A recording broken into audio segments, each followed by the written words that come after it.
So this is a really fascinating proposal by the SEC. I think it's audacious, it's bold, it would really change markets. I can't imagine that they would go through with such an audacious proposal, but it's a very fascinating thing. There have been a lot of letters to the SEC and public comment. One of them was from Citadel. And it struck me as Tom was saying that the current system is extremely competitive and described the current system as a Bertrand equilibrium. Citadel says this proposal is the most outlandish proposal that it's ever heard. It's the most extreme, untested proposal that's ever been put forth. Citadel makes a lot of money doing something, and they really like the current system. So I wonder, if it's quite the case that we should be thinking about the current system as Bertrand and extremely competitive. Okay, so let's get into the paper.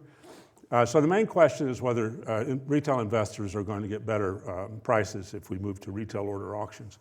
And the current system is modeled as ex-ante competition between wholesalers in the paper who compete on payment for order flow, though as Chester said, they don't really compete on that, they compete on execution quality. But you have to assume that the brokers compete so that they pass the payment for order flow through to the retail investors. There's no brokers in the model, they don't take any rents. And retail order auctions are viewed as ex-post competition between wholesalers and maybe institutions. So the model has bidders. These are the wholesalers with independent private inventories and inventory costs. They also care about the aggregate inventories. That gives you a common value component. And so it's an auction model with affiliated values and independent signals, which is a structure that's been studied quite a bit. The independent signals simplifies the analysis on, for example, revenue equivalence holds in this sort of model. And so the answer to the question is that ex-post competition is better if the common value component is small or if there are enough bidders. So the paper is careful not to say that ex-post competition is worse or better, but only that it would be more likely to be better for certain kinds of stocks, depending on parameter values. You'd have to calibrate the model to make a statement as to whether it's actually better for some investors or actually worse for some investors, or for some stocks, sorry. Now, to put this in the context of the auction literature, we already know that ex-post competition is better for a seller if you give all the bidders the same new information. So if you go from ex-post to ex-ante and you give the same signal when you move from one to the other to all of the bidders, then seller expected revenue goes up. The issue in this paper is that the bidders are getting independent new information. And I haven't seen that modeled, maybe I've missed something, but I haven't seen that in the literature, so this is a new contribution. I think about it as being, the conditions that you need for ex-post to be better as being related to how close the model is to independent private values. Obviously, the common value component is small than its private values model. With independent private values, ex-post should be better. But if N is large, also it's close to private values, because if N is large, then the aggregate inventory is very predictable. It's going to have very little variance. It's the average inventory, and so with large N, we're again close to independent private values. But anyway, it's a new contribution to the auction literature. So this paper, I understand, has been very well conferenced already, and it's R&R. It makes important points, and it does it in a very clean way. And so I have really nothing to comment there. I'm going to spend the rest of my time talking about some possible extensions, maybe for the next paper. I want to talk about the effect of the market structure on the inventories, so how the ex-post auction inventories might matter because it's an ex-post auction rather than ex-ante, how the market structure may affect market efficiency and therefore affect the NBBO, and a little bit about participation by institutions. So first about inventories. So the paper assumes that ex-post information about other people's inventories is the same as ex-ante. So other people's inventories are independent signals. You never get to see anything about them. And so you don't have any more information ex-post than you do ex-ante. It also assumes the distribution of inventories is the same ex-post as ex-ante. But the ex-post auctions are going to be retail order auctions that follow other retail order auctions. And the inventories, when you go into any particular retail order auction, are going to be the result of prior auctions. So they're going to be endogenous. And in the current system, the inventories of the wholesalers are determined by random, basically random from the wholesaler's point of view, random routing by brokers. So there should be a lot more information about other people's inventories since we see the outcomes of prior auctions in the ex-post system. And there should be less heterogeneity of inventories, I think, since they're the result of prior auctions. In fact, to stay with this point for a minute, if we have these retail order auctions, we should always be pretty close to an efficient allocation of inventories across the wholesalers. It ought to be the case that, assuming equal risk aversion, it ought to be the case that whoever's in the best inventory position in a particular auction wins it. And so their inventory becomes a little bit worse, and maybe someone else wins the next one. And so they should go back and forth like this and stay at roughly equal inventories up to round lot sizes or a few round lots.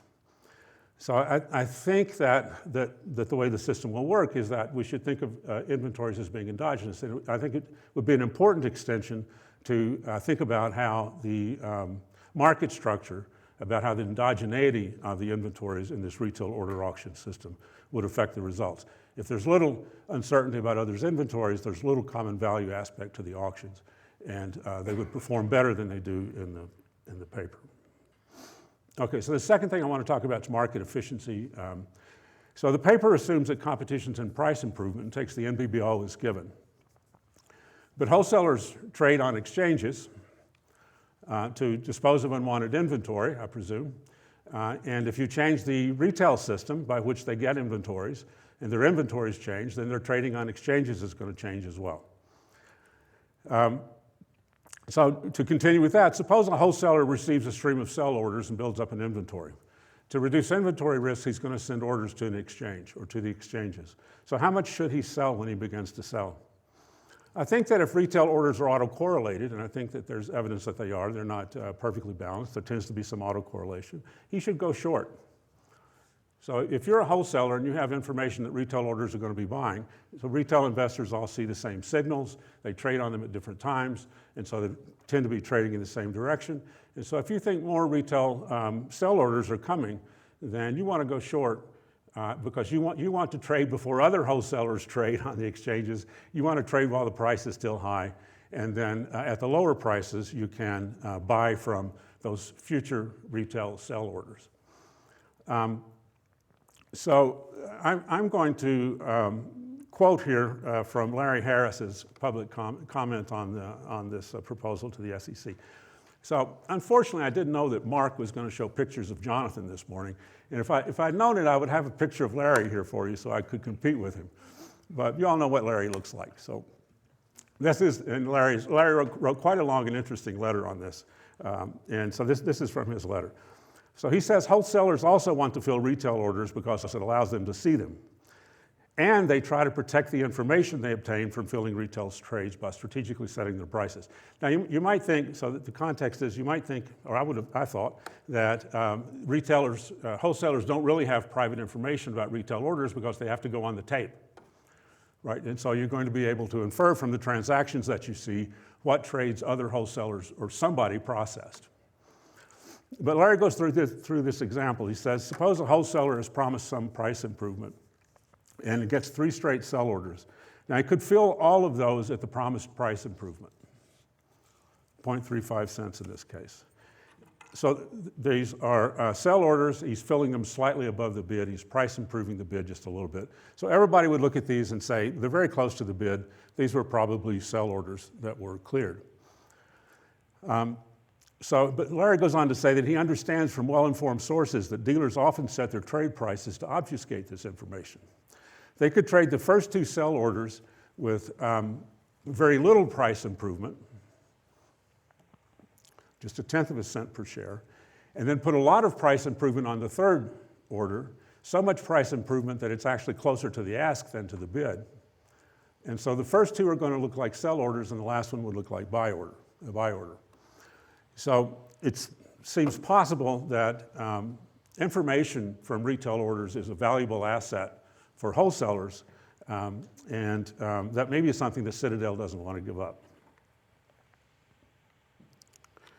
Now, if we do go to retail auctions and it does improve information sharing about retail trades, then it's going to increase competition to front run. And of course, markets will be more efficient and front running profits will fall. And the beneficiaries won't actually be the traders in the retail order auctions. The beneficiaries are going to be the people on the other side of the trades that are made sooner and at lower prices in the case of these sell orders. Buyers on the exchange if wholesalers are front-running retail sell orders. So it'll be people that aren't in the model. Okay, my last comment's about institutional participation. As Tom said, it's maybe unlikely that institutions would actually participate.